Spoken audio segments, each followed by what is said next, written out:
ನಮಸ್ಕಾರ. ವೃಷಭ ರಾಶಿಯವರಿಗಾಗಿ ಒಂದು ವಿಶೇಷವಾದ ಮಾಹಿತಿಯೊಂದಿಗೆ ಬಂದಿದ್ದೇವೆ. ಯಾಕಂದ್ರೆ ಮುಂದಿನ 4 ದಿನಗಳು ಈ ರಾಶಿಯವರ ಜೀವನದಲ್ಲಿ ಒಂದು ದೊಡ್ಡ ಪರಿವರ್ತನೆಯನ್ನೇ ತರಲಿವೆ ಅಂತ ಹೇಳಲಾಗ್ತಿದೆ. ಹೌದು, ಇವುಗಳು ಕೇವಲ ಸಾಧಾರಣ ದಿನಗಳಲ್ಲ, ಬದಲಾಗಿ ಪವಾಡಗಳೇ ನಡೆಯಲಿವೆ ಅಂತ ಜ್ಯೋತಿಷ್ಯಶಾಸ್ತ್ರ ಹೇಳುತ್ತೆ. ಇದು ಆಕಸ್ಮಿಕವಾಗಿ ನಡೆಯುತ್ತಿರುವುದಲ್ಲ, ಬದಲಾಗಿ ವೃಷಭ ರಾಶಿಯವರಿಗಾಗಿಯೇ ಬಂದಿರುವ ಒಂದು ದೈವಿ ಸಂದೇಶ. ಸರಿ, ಹಾಗೆಂದ್ರೆ ಈ ಪಯಣದಲ್ಲಿ ನಾವು ಏನೆಲ್ಲ ತಿಳ್ಕೊಳ್ತೀವಿ ಅಂತೆ ನೋಡೋಣ. ದೈವಿ ಸಂದೇಶದಿಂದ ಹಿಡಿದು ಅನುಭವಿಸಿದ ಕಷ್ಟಗಳು, ಗ್ರಹಗಳ ತಿರುವು, ಭವಿಷ್ಯವಾಣಿಗಳು ಮತ್ತು ಕೊನೆಗೆ ಪರಿಹಾರಗಳವರೆಗೂ ಎಲ್ಲವನ್ನೂ ಒಂದೊಂದಾಗಿ ನೋಡೋಣ. ಮೊದಲನೇದಾಗಿ ಒಂದು ದೈವಿ ಸಂದೇಶ. ಇದು ಸಾಕ್ಷಾತ್ ದುರ್ಗಾದೇವಿಯಿಂದಲೇ ಬಂದಿರೋ ಸಂದೇಶ ಅಂತ ಹೇಳಲಾಗುತ್ತೆ. ವೃಷಭ ರಾಶಿಯವರು ಅನುಭವಿಸಿದ ಮೌನ, ಕಣ್ಣೀರು ಮತ್ತು ಪಟ್ಟ ಕಷ್ಟಗಳನ್ನ ಆ ಜಗನ್ಮಾತೆ ನೋಡಿದ್ದಾಳೆ. ಅಂದ್ರೆ ಈ ಮುಂದಿನ 4 ದಿನಗಳು ದೈವ ಸಂಕಲ್ಪದಿಂದ ನಡೀತಿರುವ ಒಂದು ದೊಡ್ಡ ತಿರುವು. ಇಷ್ಟು ದಿನಗಳ ಹಿನ್ನಡೆಗೆ ಕೊನೆ ಹಾಡಿ ಜೀವನದ ದಿಕ್ಕೇ ಬದಲಾಗುವ ಸಮಯವಿದು. ಹಿಂದೆಯಾದ ಎಲ್ಲ ಅನ್ಯಾಯಗಳಿಗೂ ಈಗ ಉತ್ತರ ಸಿಗುವ ಕಾಲ ಬಂದಿದೆ.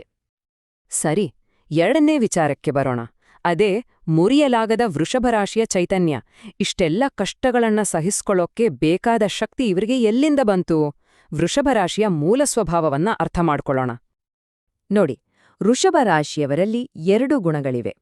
ಒಂದು ಕಡೆ ಅಪಾರವಾದ ತಾಳ್ಮೆ, ವ್ಯವಸ್ಥಿತವಾದ ಕೆಲಸ ಮತ್ತು ಅಚಲವಾದ ನಿಷ್ಠೆ. ಇನ್ನೊಂದ್ ಕಡೆ ಸ್ವಲ್ಪ ಹಠಮಾರಿತನ, ಸೋಮಾರಿತನಕ್ಕೆ ಜಾರೋದು ಮತ್ತು ಬದಲಾವಣೆಗೆ ಸುಲಭವಾಗಿ ಒಪ್ಪಿಕೊಳ್ಳದೇ ಇರೋದು. ಈ 2 ಸ್ವಭಾವಗಳು ಇವರ ವ್ಯಕ್ತಿತ್ವದ ಭಾಗ. ಇಷ್ಟೇ ಅಲ್ಲ, ವೃಷಭ ರಾಶಿಯಲ್ಲಿ ಬರುವ ನಕ್ಷತ್ರಗಳು ಕೂಡ ತುಂಬಾನೇ ವಿಶೇಷ. ಕೃತ್ತಿಕಾ, ರೋಹಿಣಿ ಮತ್ತು ಮೃಗಶಿರ. ಪ್ರತಿಯೊಂದು ನಕ್ಷತ್ರವೂ ತನ್ನದೇ ಆದ ಗುಣಗಳನ್ನ ಕೊಡುತ್ತೆ. ಅಂದ್ರೆ ತೀಕ್ಷ್ಣವಾದ ಬುದ್ಧಿ, ಕಲೆಯ ಬಗ್ಗೆ ಆಸಕ್ತಿ, ಹೊಸತನ್ನ ಹುಡುಕುವ ಗುಣ ಇವೆಲ್ಲವೂ ಸೇರಿರುತ್ತೆ.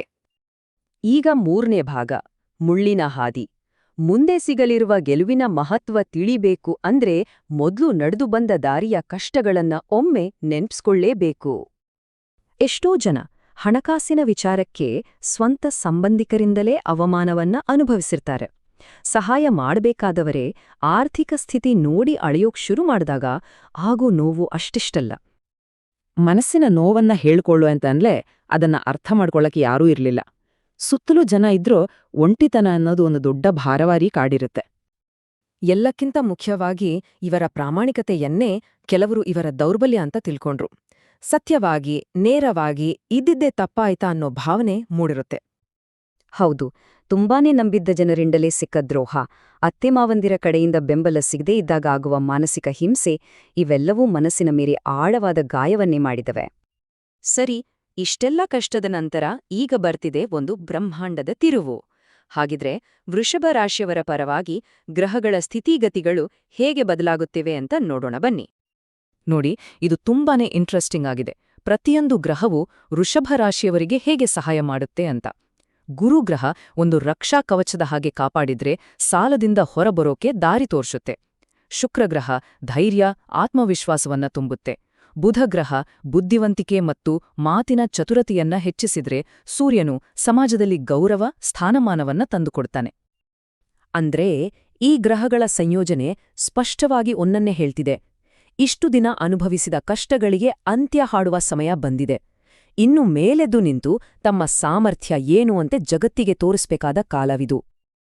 ಗ್ರಹಗಳ ಬೆಂಬಲ ಹೀಗಿರುವಾಗ ಮುಂದಿನ ದಿನಗಳಲ್ಲಿ ಏನನ್ನು ನಿರೀಕ್ಷಿಸಬಹುದು ಮತ್ತು ಯಾವೆಲ್ಲ ಮುನ್ನೆಚ್ಚರಿಕೆಗಳನ್ನು ತೆಗೆದುಕೊಳ್ಳಬೇಕು?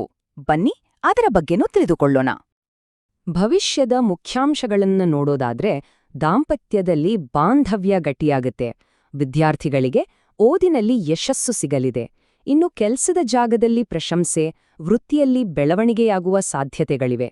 ದೂರದ ಸಂಬಂಧಿಕರಿಂದ ಒಂದು ಒಳ್ಳೆ ಸುದ್ದಿ ಕೇಳಿ ಬರ್ಬೋದು. ಜೊತೆಗೆ ಆಧ್ಯಾತ್ಮಿಕ ಪ್ರಯಾಣದ ಯೋಗವೂ ಇದೆ. ಇನ್ನು ಹಣಕಾಸಿನ ವಿಚಾರಕ್ಕೆ ಬಂದ್ರೆ ಸಾಲ ತೀರ್ಸೋಕೆ ಹೊಸ ದಾರಿಗಳು ಕಾಣಿಸುತ್ತವೆ.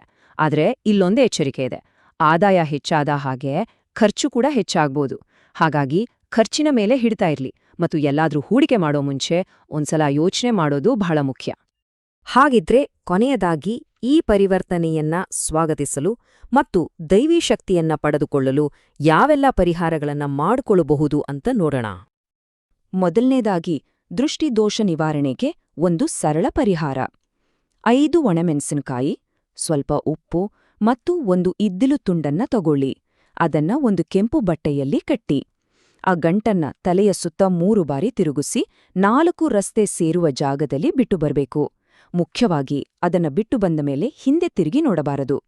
ಇದು ಕಣ್ಣು ದೃಷ್ಟಿ, ನಕಾರಾತ್ಮಕ ಶಕ್ತಿಯನ್ನ ದೂರ ಮಾಡುತ್ತೆ ಅಂತಾರೆ. ಇನ್ನೂ ಕೆಲವು ಪ್ರಮುಖ ಪರಿಹಾರಗಳಿವೆ. ಸ್ನಾನ ಮಾಡುವ ನೀರಿಗೆ ಸ್ವಲ್ಪ ಕಪ್ಪು ಎಳ್ಳನ್ನ ಹಾಕಿ ಸ್ನಾನ ಮಾಡೋದು. ಸುಬ್ರಹ್ಮಣ್ಯ ಸ್ವಾಮಿ ದೇವಸ್ಥಾನಕ್ಕೆ ಬರಿಗಾಲಲ್ಲಿ ಹೋಗಿ ದರ್ಶನ ಮಾಡೋದು. ಸ್ವತಃ ಅಡುಗೆ ಮಾಡಿ ಬಡವರಿಗೆ ಊಟ ಬಡಿಸೋದು. ಹಾಗೆ ಸೂರ್ಯ ಮುಳುಗುದ ಮೇಲೆ ಉಪ್ಪನ್ನ ಯಾರಿಗೂ ಸಾಲ ಕೊಡಬಾರದು. ಕೊನೆಯದಾಗಿ ಭೂಮಿಯ ಶಕ್ತಿಯನ್ನ ಪಡೆಯೋಕೆ ನೆಲದ ಮೇಲೆ ಮಲಗೋದು ಕೂಡ ಉತ್ತಮ. ನೋಡಿ, ಸಂದೇಶ ತುಂಬಾನೇ ಸ್ಪಷ್ಟವಾಗಿದೆ. ದೈವಿ ಸಂಕಲ್ಪ ಮತ್ತು ಗ್ರಹಗಳ ಶಕ್ತಿ ಎರಡೂ ಒಟ್ಟಾಗಿವೆ. ಆದರೆ ಈ ಬದಲಾವಣೆಯನ್ನು ಪೂರ್ಣ ನಂಬಿಕೆ ಮತ್ತು ಧೈರ್ಯದಿಂದ ಸ್ವೀಕರಿಸುವುದು ಪ್ರತಿಯೊಬ್ಬರ ಕೈಯಲ್ಲಿದೆ.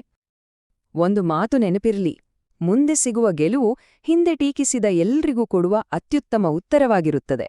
ಯಶಸ್ಸು ಕೇವಲ ಲಾಭಕ್ಕಾಗಿ ಅಲ್ಲ, ಅದು ಒಂದು ಸ್ವಾಭಿಮಾನದ ಪ್ರತೀಕ. ಹಾಗಾಗಿ ಕಣ್ಣೀರು ಹಾಕುವ ಸಮಯ ಈಗ ಮುಗಿದಿದೆ, ಇನ್ನು ಗೆಲ್ಲುವ ಸಮಯ ಶುರುವಾಗಿದೆ. ಒಟ್ಟಾರೆಯಾಗಿ ಹೇಳೋದಾದ್ರೆ, ವೃಷಭ ರಾಶಿಯವರ ಪಾಲಿಗೆ ಇದೊಂದು ಹೊಸ ಯುಗದ ಆರಂಭ. ಶಕ್ತಿ, ಯಶಸ್ಸು ಮತ್ತು ಖಂಡಿತವಾಗಿಯೂ ಅರ್ಹವಾದ ಸಂತೋಷ ಸಿಗುವ ಸಮಯ.